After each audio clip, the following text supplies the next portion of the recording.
Hello everyone, मनवाज रेसिपीमध्ये तुम्हा सर्वांचं मनापासून स्वागत आहे। आज आपण असंच मधल्या वेळेतल्या भुकेसाठी झटपट होणारं असं भडंग कसं करायचं ते बघूया। चला तर मग आपण आपल्या रेसिपीला सुरुवात करूया।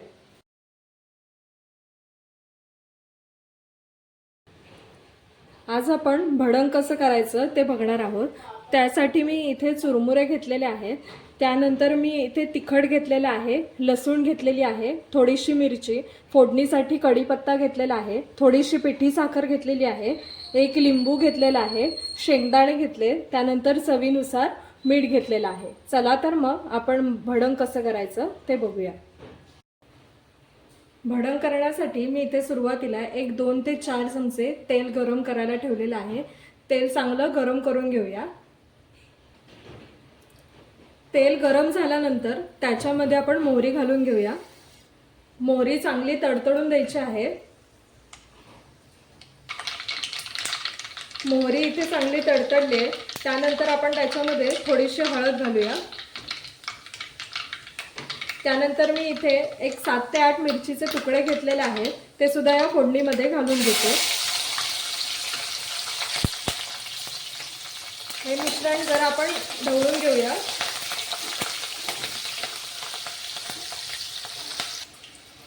त्यानंतर मी इथे जवळजवळ 10 ते 15 लसणीच्या पाकळ्या थोड्याशा ठेचून घेतलेल्या आहेत। ती लसूण सुद्धा सगळे आपण यामध्ये टाकून घेणार आहोत।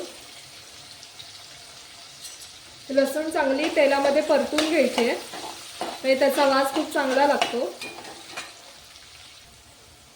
ही बघा, इथे लसूण सुद्धा व्यवस्थित आपली तळून झालेली आहे। त्यानंतर मी कढीपत्ता घेतलाय, तो सगळा याच्यामध्ये घालून घेते। त्यानंतर मी इथे साधारण 1 वाटी शेंगदाणे घेतलेले आहेत, ते सुद्धा आपण याच्यामध्ये चांगले तळून घेऊया। ही फोडणी चांगली ढवळून घेते मी। हे बघा, शेंगदाणे सुद्धा इथे आपले चांगले तळून झालेले आहेत। त्यानंतर इथे जे मी लिंबू घेतलेला आहे ते सुद्धा या तेलामध्ये सगळं मी पिळून घेणार आहे। ह्याने चव खूप छान येते, तुम्ही सुद्धा एकदा असं करून बघा।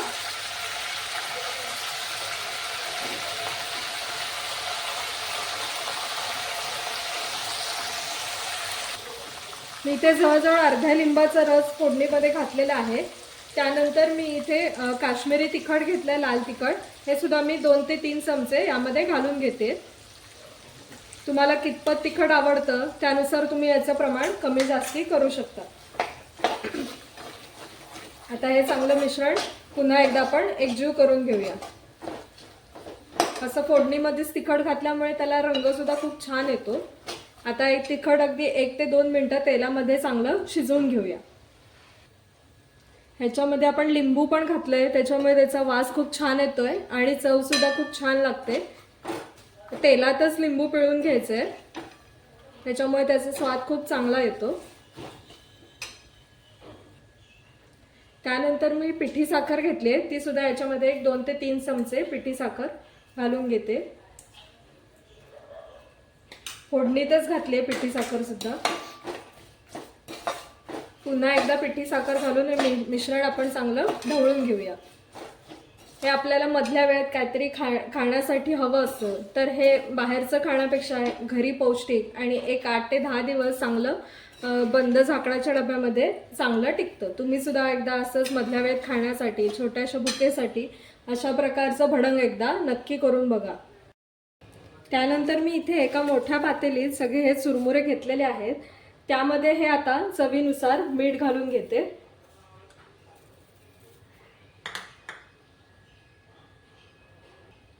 हे मीठ सगळं चुरमुऱ्यामध्ये आपण एकजीव करून घेऊया। अशा प्रकारे सगळं मीठ आपण याला लावून घेऊया।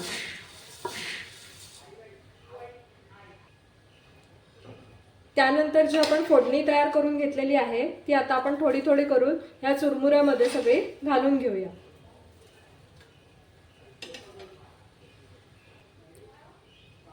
सगळी फोडणी यामध्ये घालून झालेली आहे। आता हे सगळं मिश्रण आपण या चुरमुऱ्यांमध्ये एकजीव करून घेणार आहोत।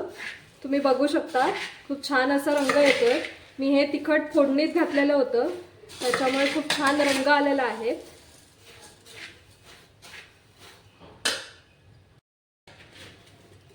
अशा प्रकारे इथे आपलं मस्त कुरकुरीत मधल्या वेळेत खाण्यासाठी असं छान भडंग तयार करून झालेलं आहे. तुम्ही सुद्धा एकदा अशा प्रकारे भडंग नक्की करून बघा. हे बघा तुम्ही बघू शकता आणि हे भडंग आहे ते साधारण 8 ते 15 दिवस डब्यामध्ये आरामात टिकतं. मधल्या वेळेत खाण्यासाठी हे खूप छान लागतं. तुम्ही सुद्धा एकदा अशा प्रकारे भडंग नक्की करून बघा. आणि जर माझी रेसिपी आवडली असेल तर माझ्या चॅनलला लाईक, शेअर आणि सबस्क्राईब नक्की करा.